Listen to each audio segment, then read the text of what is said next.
Welcome back, everyone. Anna Kasparian is back on the Piers Morgan show, joined with Gideon Levy, who absolutely destroyed pro-Israeli activist Shabbos. Shabbos had his ass handed to him on a plate. Let's take a look. Where's your decency, man? Where is your decency? Seriously, where is your decency? Do you not see the videos? Do you not see the starving children? 19 kids died of starvation over the last 48 hours. Where is your decency? I get that you're Jewish. I get that this is about your identity. I get that you want to defend your people. But sometimes you can't defend the indefensible. How many people need to die for you to be pleased with this slaughter campaign that's currently going on? How many? Tell me. When is it enough for you? Funny. And no one is buying the lie that that the genocide would end if Hamas releases the hostages. I'm not going to believe for a second that Israel gives a damn about the hostages, because they've been bombing the Gaza Strip. They've been blocking humanitarian aid from entering the Gaza Strip. That not only impacts Palestinians who are being slaughtered by Israel, but it also obviously is going to impact the hostages. No one is buying this dog and pony show, okay? It's so obvious what Israel is doing here. They're even bombing Syria because they allegedly care about the Druze. It's not about the Druze. By the way, that Syrian civil war, Israel was part of that proxy war that you have Israel part of, the United States part of, Turkey a part of. All sorts of countries were involved in that proxy war. It was absolutely horrific. And now, of course, Israel is taking full advantage of the situation to annex more land from Syria again. But anyway, continue. Tell me where your human decency is. I have to say, as someone who grew up on the far left, actually watching you, Anna, and Cenk Uygur on the Young Turks, it's very, very sad for me personally to see just how far gone politically you have become. I don't care. Audible discharge is not, excuse me, stop interrupting. Audible discharge is not a usurpation of a coherent argument. You simply saying that I'm using my Jewish identity. This has nothing to do with my Jewish identity. It has to do with politics. It is about your Jewish identity. Literally, everyone in the international community sees this for what it is, and you can't? You can't? How many people need to die? You know, again, you are double my age. I encourage you to use the decorum of a 7-year-old and stop interrupting. You interrupt every other guest. Kindly just shut up. No. Now, here's the issue. I don't care about decorum when we're talking about endless all right, but you must let him answer. That we're paying for. All right, but Anna, look, you must let him answer. Okay, go ahead. So again, this question of how many civilians, no one asked that question in World War I. No one asked that question in World War II. No one asked that question in the Korean War. No one asked that question in the Vietnam War. No one asked that question in Iraq and Afghanistan, because you do not judge the efficacy, the validity, or the justification of a war depending on how many civilians are killed. Can you believe that a Jew, a human being, an American, can be proud of starvation, of mass murder, of genocide? I mean, this stage, really, here I remain speechless. I can understand if the Israeli propaganda tries to explain, to cover up, to spread lies, to talk about self-defense, to talk about killing Hamas, to talk about the fact that it's about Israel's security. But to be proud of what we are doing, to be proud of slaughtering 20,000 children, how can a human being get out those words out of his mouth? This is not human. I'm really sorry. Only the Nazis spoke like this. You say they've got plenty of food. There are thousands stampeding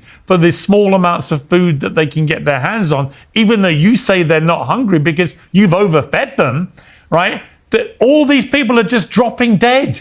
And it's got nothing to do with the fact the IDF are firing towards them, when everybody knows it does. And this is the problem when you defend the indefensible. It would have so much more credibility if the IDF just once said, you know what, we did. We shot at them, and like you said, you're very proud of everything they're doing. And if they were to proudly own this and explain why they need to shoot starving people who are stampeding for fragments of food, maybe we'd all take a lot more seriously the other claims they make. The fact that they have provided more aid into Gaza post-October 7th than pre-October 7th is something I'm very proud of. And if you believe that the Gaza Humanitarian Foundation is not doing enough... The fact that they shoot at people as they're waiting in line for humanitarian aid. Dozens of people get shot and killed literally every single day. Every single day as they're waiting for food. No, I'm not going to let you filibuster, bitch. I'm not going to let you filibuster. I'm not going to let you filibuster. You guys are totally okay with IDF soldiers shooting and killing desperate people waiting for humanitarian aid. You're okay with that. I find it so unbelievably evil unbelievably evil. It shocks my conscience and my soul that people as evil as this exist in this world.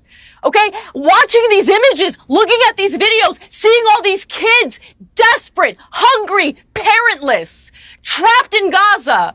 And you're sitting here and you're defending it. I can't stand it. I can't listen to it. The filibustering is unbearable. It's unbearable. And what it's I tell you unbearable. what, I can't take it. How can you watch all those kids die? Okay, and be let me okay bring with it? Gideon back in here. Will you call on Hamas right now to surrender and release the hostages? Do it. Do it right now. Say, I called out Hamas. I called out Hamas from the very beginning. I've got no love for Hamas. It's a terrorist organization. What they did was wrong. I cried over the atrocities that they engaged in on October 7th. But you know what's so disgusting? You want to? Yes, I did. You should watch The Young Turks. That's where you'll see exactly what I had to say about Hamas after October 7th.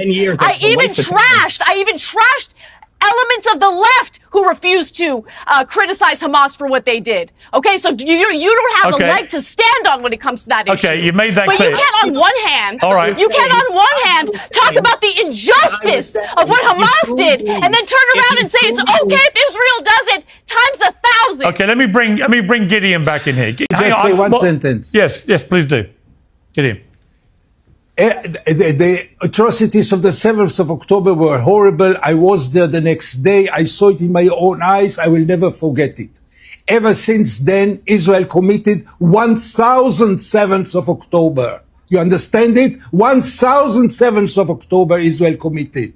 The children, if you take the numbers, the figures, the way that they are being killed, you see that we cannot claim again and again about the 7th of October and justify with the 7th of October all those horrible crimes against humanity which are taking place. There is a stage in which this is unacceptable anymore. You cannot again and again try to remind us about the terrible things that happened on the 7th of October and the 20 living hostages. You know that every 6 minutes, every 6 hours, Israel is killing 20 people? And they are as innocent as the hostages, among them many children. So stop with the 7th of October. It's unacceptable to rely only on this and to say the 7th of October enable us to go crazy and to do those crimes. Anna, absolutely ruthless in that exchange, not holding back at all and saying it how it is. Israel will not stop this genocide regardless whether they get their hostages back or not, and regardless if they ever defeat Hamas. The Greater Israel goal has been the mission this entire time. They're not interested in the 20 hostages. You're telling me they've destroyed over 75% of Gaza for 20 people. They've killed children in the tens of thousands in the most ruthless ways imaginable for 20 souls. Hats off to Gideon, one of the few Israeli Jews seeing the truth for what it is and not afraid to stand up. He makes an excellent contribution saying Israel has committed October the 7th 1,000 times over. Anyway guys, thanks for watching. Support me by liking and subscribing, and I'll see you on the next video. Peace out.